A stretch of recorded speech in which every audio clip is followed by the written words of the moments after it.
Hello दोस्तों, तो आप सभी का स्वागत है हमारे यूट्यूब चैनल पढ़ा कैरियर पर।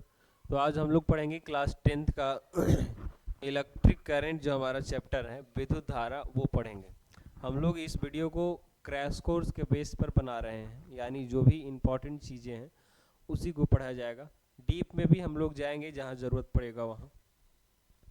तो आइए हम लोग बिना समय का बर्बाद किए हुए स्टार्ट करते हैं। इलेक्ट्रिक करंट यानी विद्युत धारा। विद्युत धारा ये जो हमारा फिजिक्स का चैप्टर है,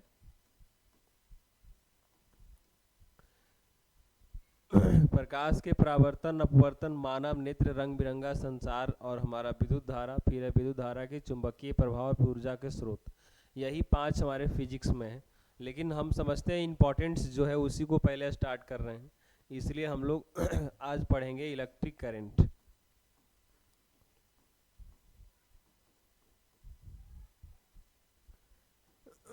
इलेक्ट्रिक करंट इसमें लिखा गया है इलेक्ट्रिक और करंट। इलेक्ट्रिक कहने का मतलब होता है दोस्त चार्ज, और करंट मतलब हो गया हमारा धारा। इसको छोड़ते हैं अभी बाद में। चार्ज इसको हिंदी में आवेश कहते हैं।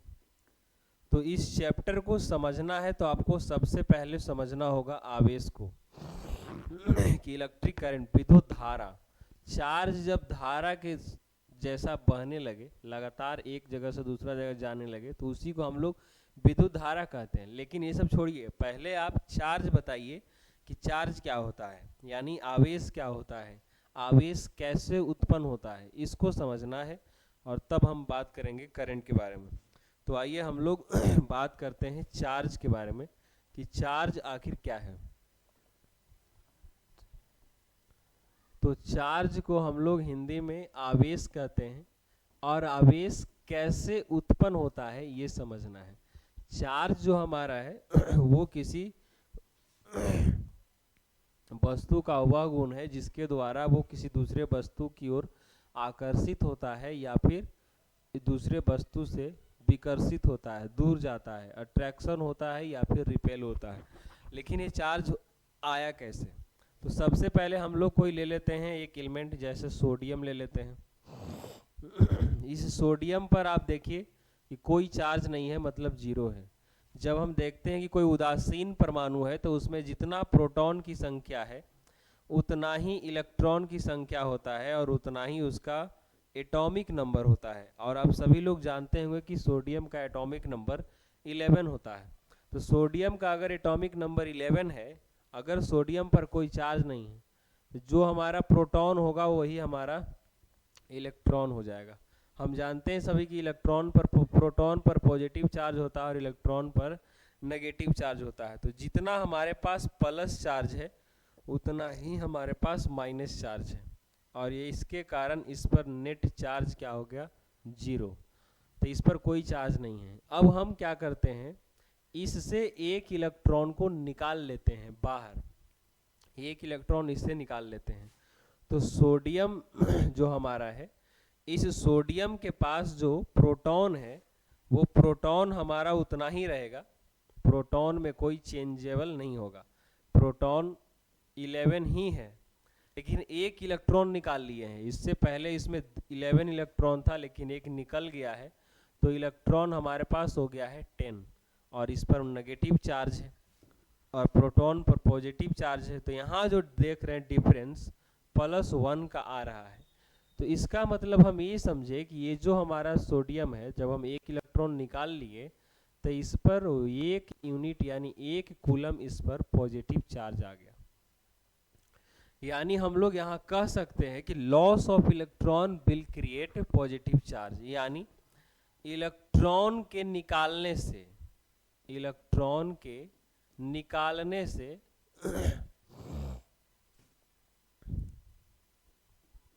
निकालने से आवेश की उत्पत्ति होती है।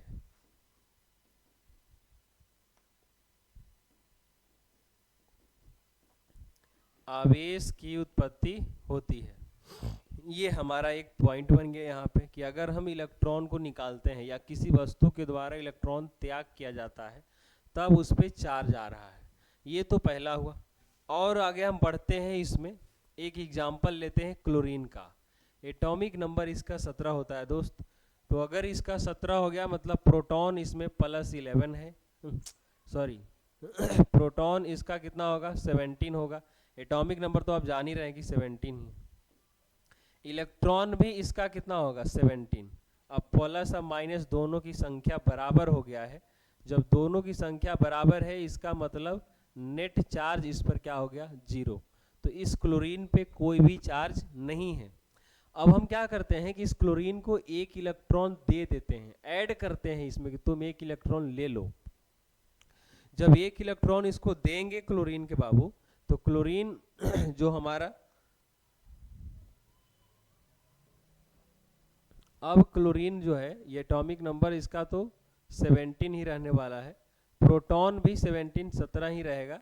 हमारे पास इलेक्ट्रॉन जो है वो बढ़ करके 18 हो जाएगा। पहले से 17 था, एक इलेक्ट्रॉन और दे दिया जा रहा है उसको, तो 18 हो गया 18। अब यहाँ देख रहे हैं कि डिफरेंस आया -1 का। इससे हम ये समझे कि इस क्लोरीन पर नेगेटिव चार्ज आ गया। पहले तो इस क्लोरीन पे कोई चार्ज नहीं था, पहले इस सोडियम पर कोई चार्ज नहीं था, लेकिन जैसे ही सोडियम से एक इलेक्ट्रॉन निकालते हैं इस पे चार्ज आ जाता है। क्लोरीन पे कोई इलेक्ट्रॉन कोई चार्ज नहीं था, लेकिन हम इसमें एक इलेक्ट्रॉन ऐड करते हैं तो यहाँ क्या आ गया चार्ज आ गया। तो हम यहाँ लिख सकते हैं gain of electron, gain of electron Hindi में लिख देते हैं आप लोग के लिए। जब कोई वस्तु इलेक्ट्रॉन का ग्रहण करता है यानी लेता है, ग्रहण करता है, तब उस पर क्या होगा आवेश आएगा। कैसा चार्ज आएगा उस पर नेगेटिव चार्ज यानी नेगेटिव आवेश आता है। ये समझिए बात को। तो अब यही चीज आपको एक साथ मिला के बोल देना है कि जब किसी वस्तु से इलेक्ट्रॉन का त्याग करते हैं या जब कोई वस्तु इलेक्ट्रॉन ग्रहण करता है तब जो है आवेश की उत्पत्ति होती है। तो आवेश की उत्पत्ति कैसे होती है, जब कोई वस्तु इलेक्ट्रॉन का त्याग करता है या जब कोई वस्तु इलेक्ट्रॉन ग्रहण करता है तो उससे आवेश की उत्पत्ति होती है। तो ये हमारा आवेश के गुण में आएगा। आपसे एग्जाम में पूछ सकता है कि आवेश के गुण को लिखें, आवेश के गुण को लिखें। आवेश के गुण लिखना है दोस्त, आवेश के गुण को लिखना है, लिखे। तो आप सबसे पहले इसमें यही बात शामिल करिएगा कि आवेश यानी जब कोई वस्तु इलेक्ट्रॉन का त्याग करता है या इलेक्ट्रॉन ग्रहण करता है तब उस पर आवेश की उत्पत्ति होती है।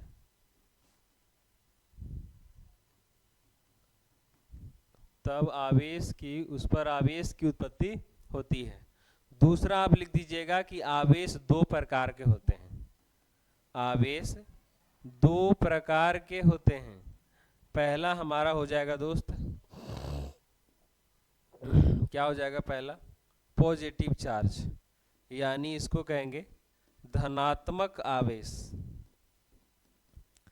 धनात्मक आवेश। दूसरा इसमें हम कहेंगे इसको ऋणात्मक आवेश, ऋणात्मक आवेश। इसको कहेंगे पॉजिटिव चार्ज और इसको कहेंगे नेगेटिव चार्ज, नेगेटिव चार्ज। तो ये हमारा दो प्रकार का हुआ। अब अगर आपसे कोई पूछ दे कि पॉजिटिव चार्ज क्या है या नेगेटिव चार्ज क्या है तो आप फट से कहिएगा पॉजिटिव चार्ज। देखो तो दोस्त कैसे आया है, जब इलेक्ट्रॉन का त्याग किया है तो बस इसमें कुछ नहीं करना है, लिख देना है कि जब इलेक्ट्रॉन का त्याग हो तब क्या होगा, धनात्मक आवेश की उत्पत्ति होगा। और जब इलेक्ट्रॉन कोई ग्रहण करता है तब नेगेटिव चार्ज आएगा। तो ये चार्ज का दो गो प्रॉपर्टी हो गया, धनात्मक ऋणात्मक। अब जो चार्ज है बाबू, इस चार्ज को तीसरा प्रॉपर्टी आप लिखिएगा चार्ज के बारे में। चार्ज का तीसरा प्रॉपर्टी आपका होगा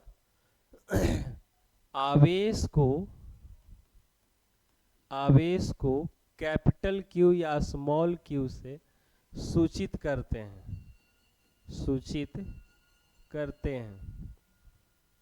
चौथा आप लिख सकते हैं, ये जो हमारा आवेश का जो एसआई मात्रक होता है, आवेश का एसआई मात्रक कूलम होता है, कूलम्ब, और इसको सी से लिखते हैं, सी से डिनोट करते हैं कूलम को। तो ये आवेश का एसआई मात्रक हो गया। पांचवा आप लिख सकते हैं आवेश का बीमा सूत्र, आवेश का बीमा सूत्र, और आवेश का बीमा सूत्र होता है दोस्त AT। आप पढ़े होंगे, फार्मूला पढ़ेंगे, आई बराबर क्यू बराबर पढ़ना है, आई बराबर फार्मूला हमारा है Q बाई T, यानी Q बराबर फार्मूला हो जाएगा I इंटू टी, और I का विद्युत धारा का जो हमारा बीमा होता है A होता है टाइम का T, तो आवेश का बीमा हो गया AT, इसीलिए यहाँ AT लिख दिया गया है। अब आप यहाँ एक और समझिएगा कि हम समझे अभी कि चार्ज दो प्रकार का होता है, पॉजिटिव और नेगेटिव। जब सेम चार्ज पॉजिटिव और पॉजिटिव हो या फिर नेगेटिव और नेगेटिव हो तो इसके बीच फोर्स लगेगा। तो कैसा फोर्स लगेगा? जब सेम नेचर का चार्ज हो जाए, एक समान आवेश हो जाए, तो ये दोनों एक दूसरे से दूर भागेगा। पॉजिटिव पॉजिटिव रहे तो दोनों दूर भागेगा। तो इसमें फोर्स हमारा क्या लग गया? विकर्षण, विकर्षण बल लग गया। यहाँ पे सेम चार्ज रहेगा तो विकर्षण लगेगा।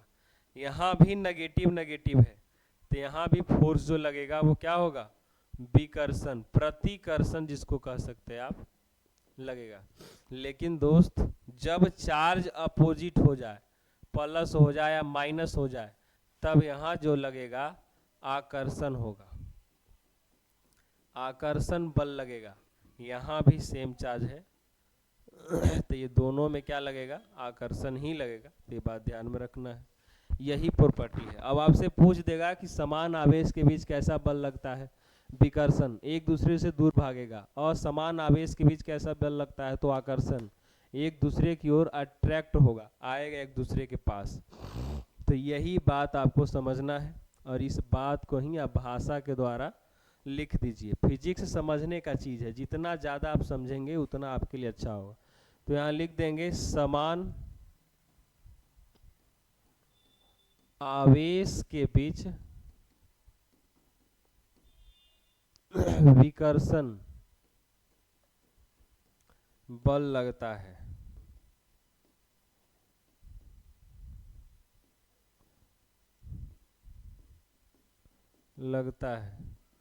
तथा असमान आवेश के बीच, असमान आवेश के बीच आकर्षण बल लगता है। बस आवेश आपको इतना ही समझना था। ये आवेश का प्रॉपर्टी है, चार्ज का गुण है। चार्ज का ये प्रॉपर्टी हो गया आवेश के गुण। आपसे एग्जाम में पूछेगा आवेश के गुण को लिखें। 6 गुण आपको हम बताए हैं, 6 में से कोई भी आप 2 गो, 3 गो, 4 गो, 5 गो, जितना आपका मन करे उतना आप लिख दीजिए। कम से कम 2 लिखना रहता है। तो ये आवेश का गुण हो गया। तो इस वीडियो में हम इतना ही बात करेंगे कि आवेश के गुण समझे, इस चैप्टर का इंट्रोडक्शन। अगले वीडियो में बात करेंगे आवेश कैसे, किसी वस्तु को आवेशित करना है तो कैसे करेंगे। जैसे इस पेन को आवेशित करना है, इस बोतल को आवेशित करना है, तो कैसे आवेशित करेंगे, इसके बारे में हम लोग चर्चा करेंगे। वीडियो ज़्यादा लंबा ना हो इसलिए, तो अगले वीडियो में देखेंगे।